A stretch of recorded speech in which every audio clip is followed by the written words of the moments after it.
Baik, Assalamualaikum. Kita masuk bab 2 untuk perbincangan soalan. Okey, soalan yang pertama kamu tengok dah kan? Berkenaan soalan ni, sebelum ni. Okey, nombor 1, resusitasi kardiopulmonari ataupun kita panggil sebagai CPR. Okey, merupakan bantuan kecemasan awal. Bantuan kecemasan awal. Okey, kecemasan awal. Bagi mangsa lemas. Apakah definisi CPR? Okey, siapa nak bagi jawapan? Boleh type. Kalau line tak okey, boleh type. Apa jawapan? C. Gabungan teknik tekanan di bahagian dada dan pernafasan mulut ke mulut. Okey, good. Jadi untuk CPR, kena ingat dia adalah gabungan. First, kita buat tekanan dekat bahagian dada menggunakan tapak tangan. Kemudian dongakkan dagu dan kita buat pernafasan mulut ke mulut untuk membekalkan oksigen ke dalam paru-paru pesakit. Bukan pesakit, mangsa. Okey, sama ada mangsa lemas ke ataupun kena renjatan elektrik ke, okey, ataupun dia tak ada degupan jantung ke. Okey, ada beberapa keadaan yang menyebabkan kita boleh guna CPR. Okey, kat buku teks ada kan? Muka surat 20 tu. Okey, individu yang memerlukan CPR ada 3. Kalau tengok individu tu tak bernafas, lepas tu kita cek degupan jantung dia tak ada, lepas tu kita tepuk-tepuk tak ada respon dekat dia, kita boleh start buat CPR. Okey. Okey, soalan nombor 2. Raja menunjukkan langkah di dalam menjalankan kaedah pertolongan cemas. Okey, nampak gambar ni, kita pun boleh tahu ini adalah kaedah CPR. Sebab dia akan tekan dada menggunakan tapak tangan. Next, dia akan perhatikan pergerakan dada dan dia tengok dia akan dongakkan dagu dan buat pernafasan mulut ke mulut. Okey, apakah keadaan yang membolehkan pertolongan cemas ini dilakukan kepada mangsa? Okey, apa jawapan dia? Ada degupan jantung atau nadi. Okey, good. Okey, yang ni jelas kan? Macam 3 keadaan tadi. Okey, very good. Nombor 3. Okey, carta menunjukkan kaedah CPR. Apakah kaedah kecemasan yang perlu dilakukan pada X? Periksa buka salur pernafasan X, kemudian bagi bantuan pernafasan. Okey, yang mana? Adakah kita nak memeriksa pernafasan mangsa? D. Tekanan dada dilakukan pada kadar 1 hingga 120 tekanan per minit. C. Mengubah posisi mangsa dalam keadaan mengiring di tekanan dada. Okey, ada yang jawab C, ada jawab D. Kita tengok jawapan yang betul. Jawapan yang betul adalah D. Kita periksa buka salur pernafasan, kemudian kita buat tekanan dada. Dan lepas tu baru kita buat pernafasan mulut ke mulut. Ingat untuk CPR dia mesti gabungan 2 benda. Pertama tekanan, satu lagi bantuan pernafasan mulut ke mulut. Okey. Mengapakah CPR penting? Kenapa? Adakah A. menyediakan bekalan darah? B. Bantu masa cakar, mengekalkan degupan jantung yang terhenti. Apa jawapan dia?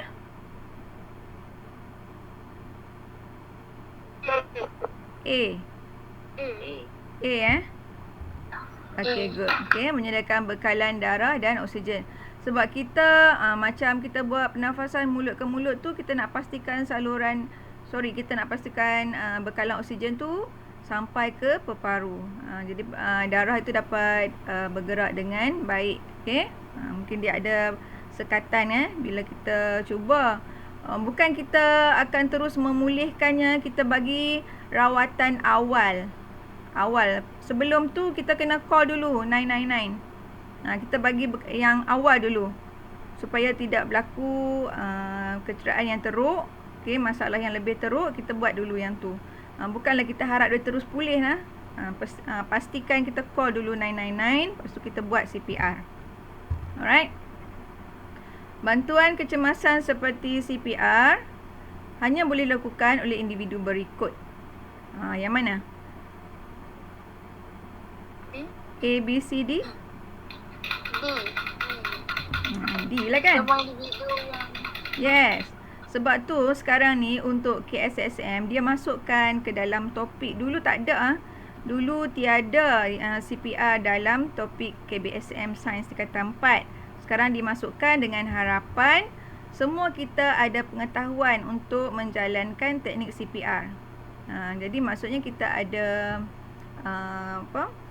kita ada inilah pengetahuan awal. Jadi apa-apa berlaku kecemasan di rumah ataupun kita tengok jalan-jalan, kita tengok ada orang jadi masalah macam ni, kita boleh membantu supaya dapat mengurangkan kadar kematian. Okey. Heimlich maneuver dilakukan kepada mangsa yang ni kaedah kedua. Yang dalam bab ni kita belajar CPR dengan Heimlich maneuver ni. Kepada mangsa yang macam mana yang ni? tercekik rasa makan. Okey, yang ini adalah untuk kes tercekik semasa makan. Sebabnya bila kita makan, saluran dekat kita punya bahagian tengkuk ni ada dua. Satu saluran pernafasan, satu lagi esophagus, saluran untuk makan. Saluran makan tu dia masuk ke dalam perut. Kalau saluran pernafasan dia masuk ke paru. Jadi dua kawasan tu kalau silap masuk makanan, dia masuk dalam saluran pernafasan dan menyekat laluan udara, yang tu yang menyebabkan tercekik. Sebab tu kita dilarang untuk bersembang, melawak masa kita makan. Takut-takut makanan yang sepatutnya masuk dalam esophagus, dia silap masuk ke dalam saluran pernafasan. Tu yang kata tercekik tu.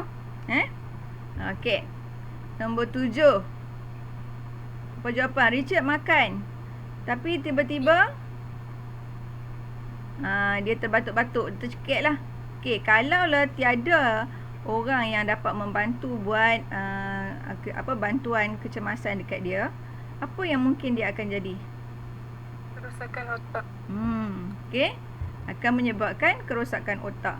Sebab oksigen tak boleh sampai Oksigen tak boleh sampai ke otak. Jadi otak kekurangan oksigen, kemungkinan besar akan rosak bahagian otak dia. Bahaya Bila rosak otak, lama-kelamaan kemungkinan akan mati. Akan kematian lah. Okey, bagaimana anda boleh lakukan Heimlich maneuver ni kepada wanita hamil yang tercekik? Kita nak tolong dia macam mana? Tengok dia dah hamil. Syarat pula tu kita nak tolong macam mana? Adakah nak pastikan mangsa berbaring di permukaan rata, dia tercekik. Lepas tu kita tidak. Kita kata baring. Bolehkah macam tu? Ataupun macam mana? B ke C ke D?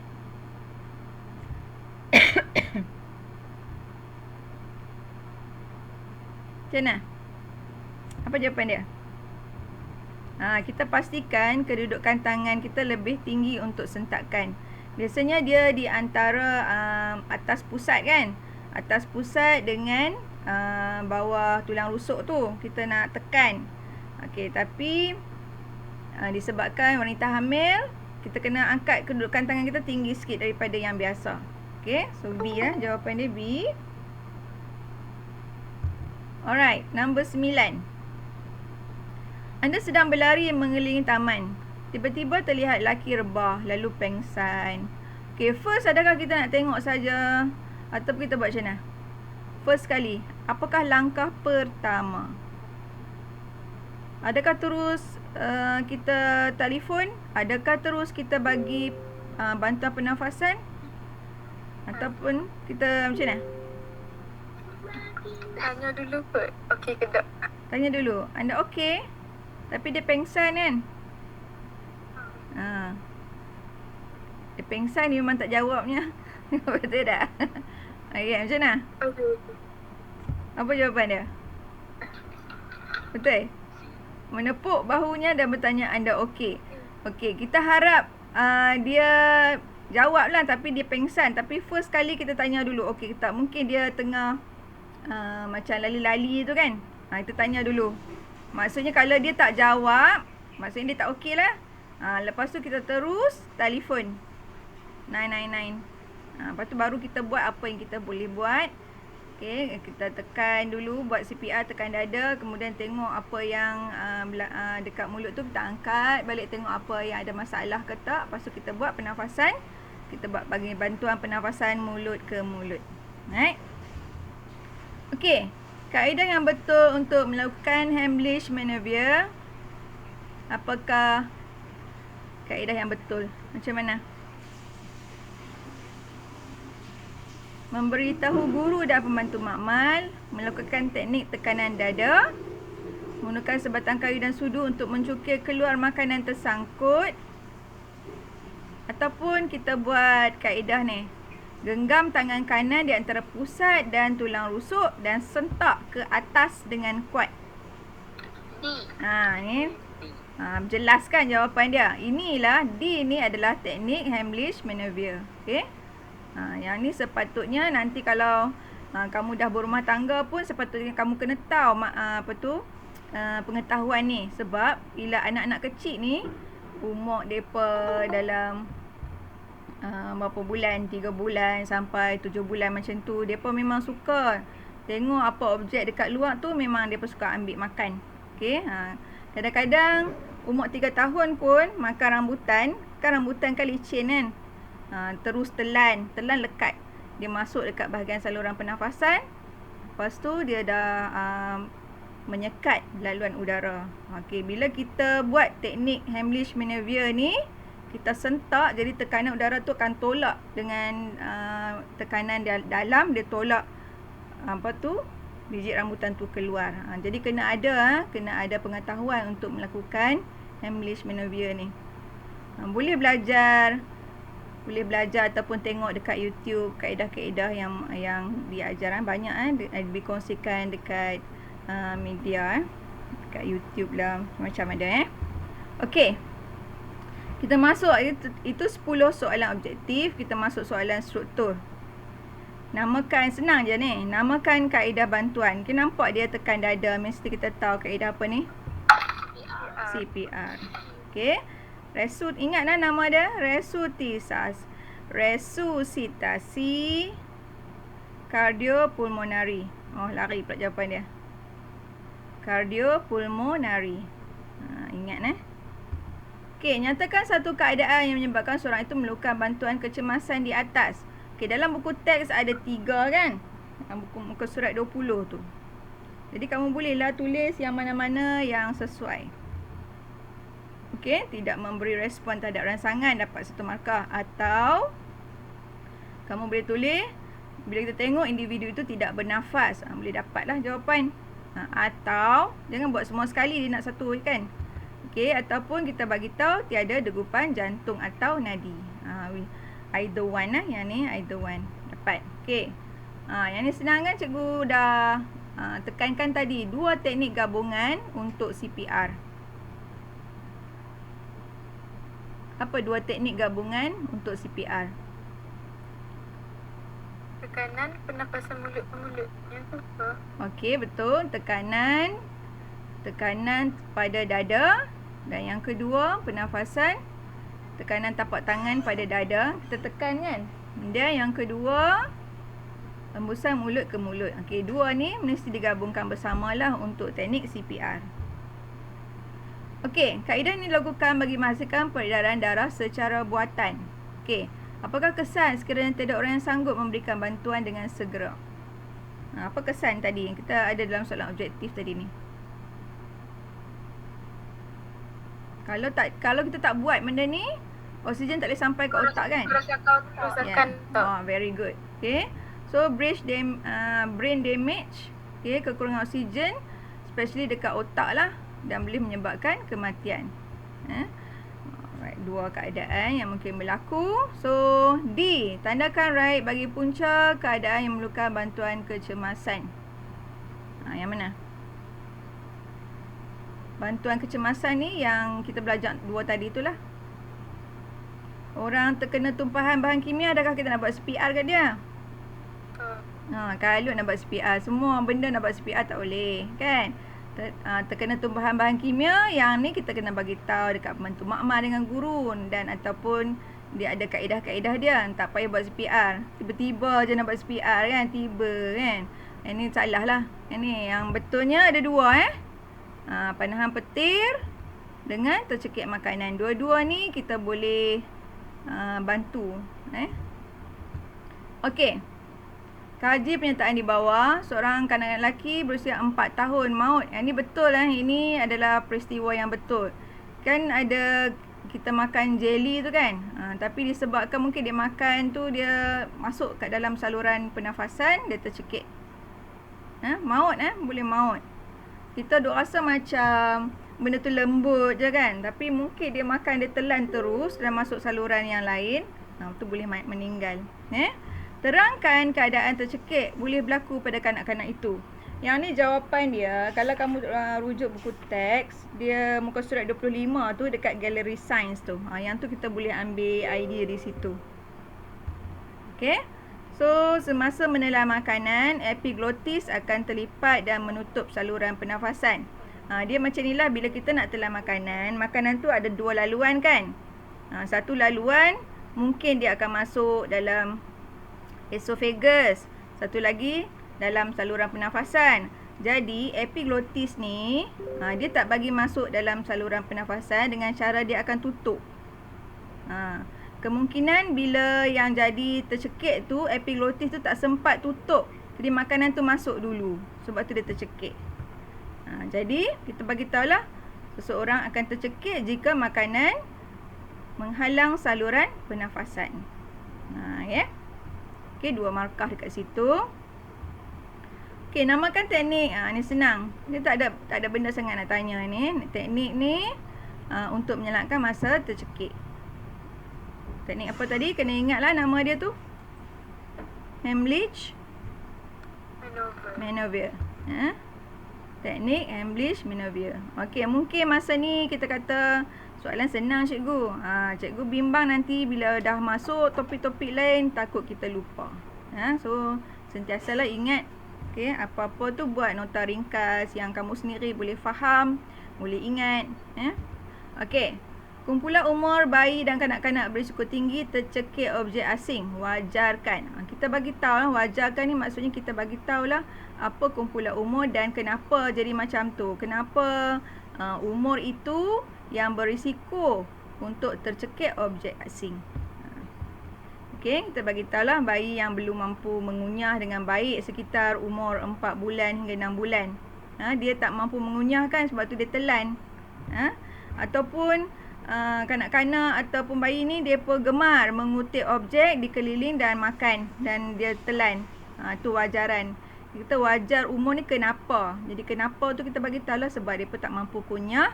Satu lagi yang mereka ini gemar mengutip objek di sekeliling mereka untuk dimakan ataupun ditelan.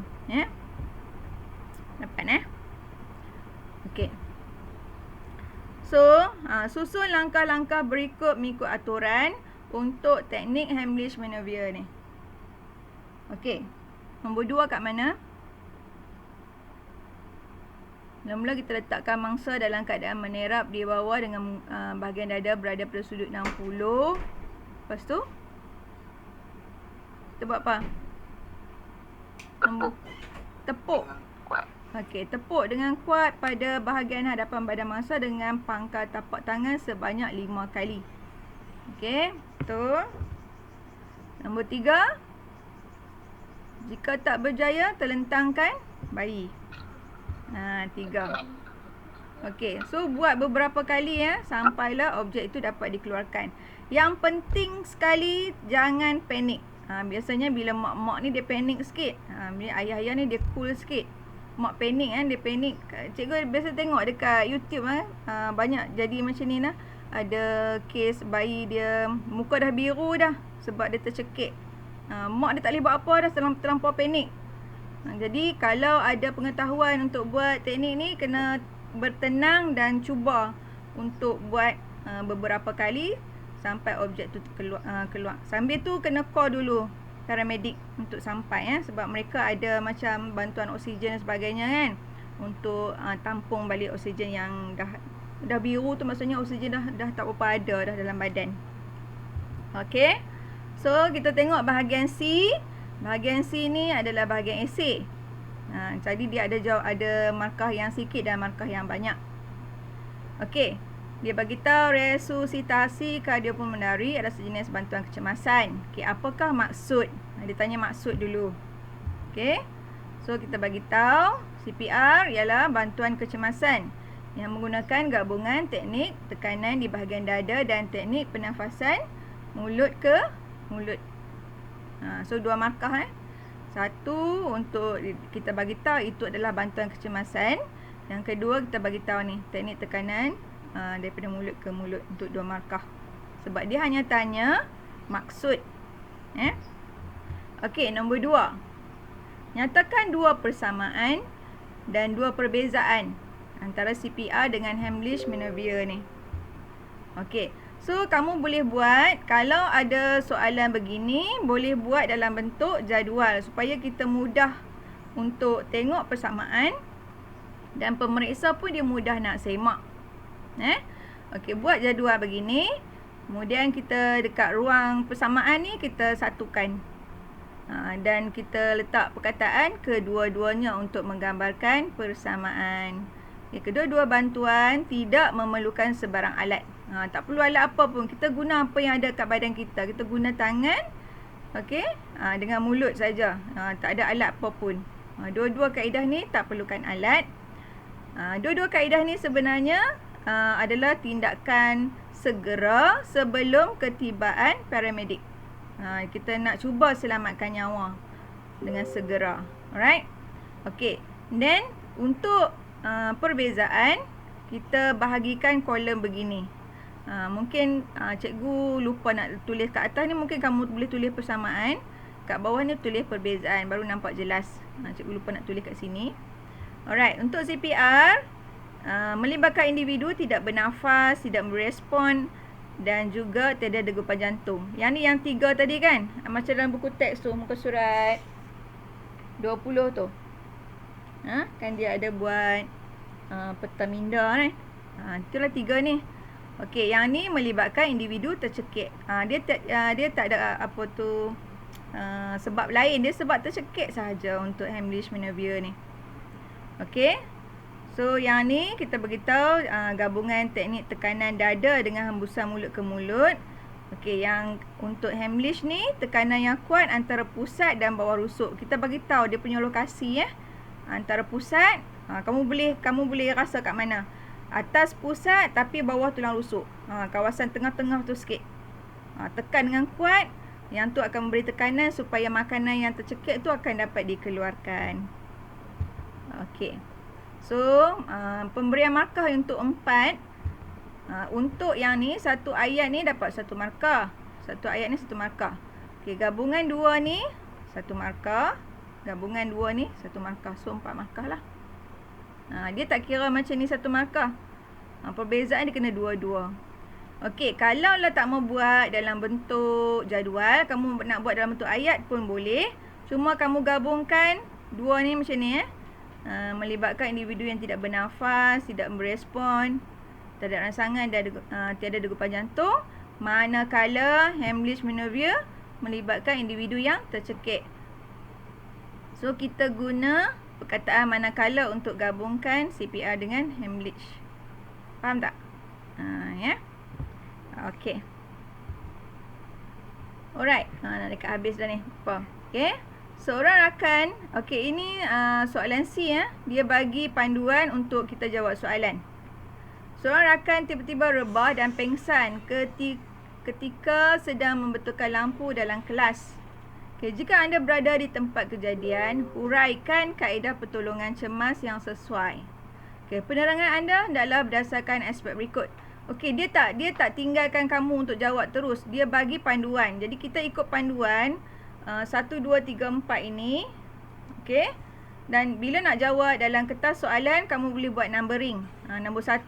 Okey. Cerita dia apa dia, nak kena pasti masalah dia macam mana, punca dia, lepas tu kepentingan dan terangkan kaedah. Okey. Kita tengok satu persatu. Okey. Kenal pasti masalah. Kenal pasti masalah senang saja kita tengok balik rangsangan yang diberi. Okey, seorang rakan tiba-tiba rebah dan pengsan ketika sedang membetulkan lampu di dalam kelas. Okey, dalam ayat ini, apakah yang kita boleh highlightkan untuk kenal pasti masalah? Ayat yang mana? Siapa boleh tolong? Kita boleh ambil daripada ayat sini semua ni. Tapi yang mana? Adakah kita nak ambil semua sekali? Tak. Ambil yang mana aja? Seorang rakan tu tiba-tiba rebah dan pengsan. Okay, good. Very good. Yang tu sajalah ayat dia. Senang saja. Tak mau buat semua pun boleh. Nak buat semua pun boleh. Tapi cikgu rasa cikgu pun silap yang ni. Kejap. Tak payah bubuh ni tak apa. Cukup. Okay, seorang akan tiba-tiba rebah dan pengsan. Itu masalah dia. Tak payah buat semua Kita ambil ayat setakat ni saja. Dapat 1 markah. Senang markah free sebab dia diberi di dalam soalan.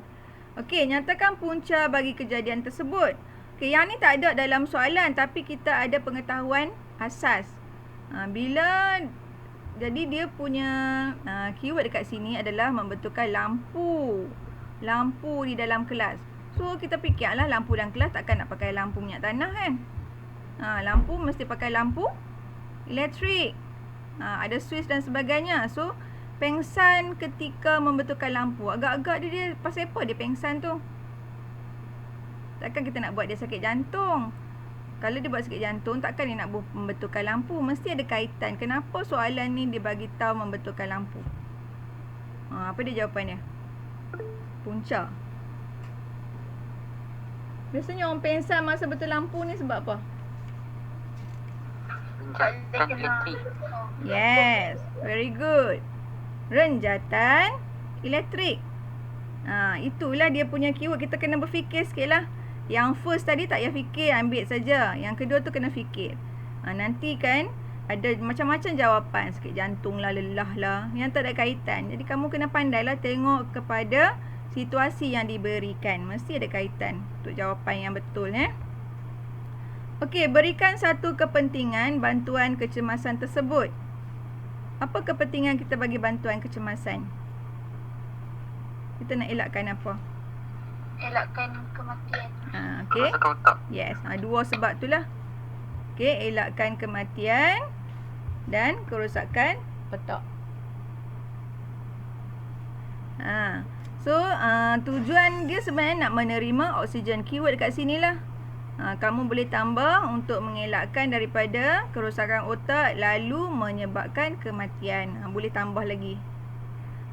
Yang penting sebab kita nak buat bantuan tu sebab kita nak bagi satu benda yang sangat penting yang dia tak dapat, iaitu oksigen. Okey. Terangkan, ini 3 markah dia banyak sikit. Okey, terangkan kaedah untuk menyelamatkan rakan anda. So dalam kes ini kita nak buat Heimlich maneuver ke nak buat CPR?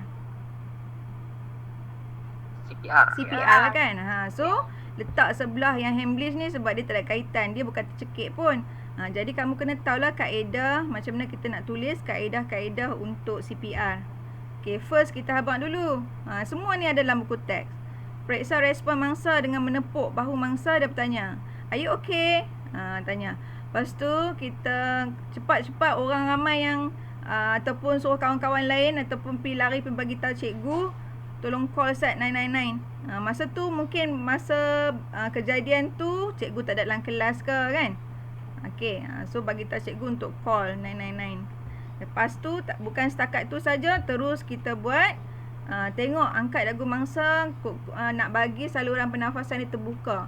Jadi oksigen boleh masuk dan kita periksa kok ada masalah, dan terus kita buat tekanan pada dada dan periksa pernafasan dari mulut ke mulut kita buat. Okey. Dapat so 3 markah ni. 1 markah, 2 markah, 3 markah. Senang saja nak dapat sign A+. InsyaAllah soalan dia mudah-mudah kalau sentiasa kita buat latihan. Okey? Faham setakat ni? Azri okey Azri? Nak dengar suara lama tak dengar. Okey, Daniel Anik. Okey. Okey. Atira? Ya, cikgu. Boleh Izani?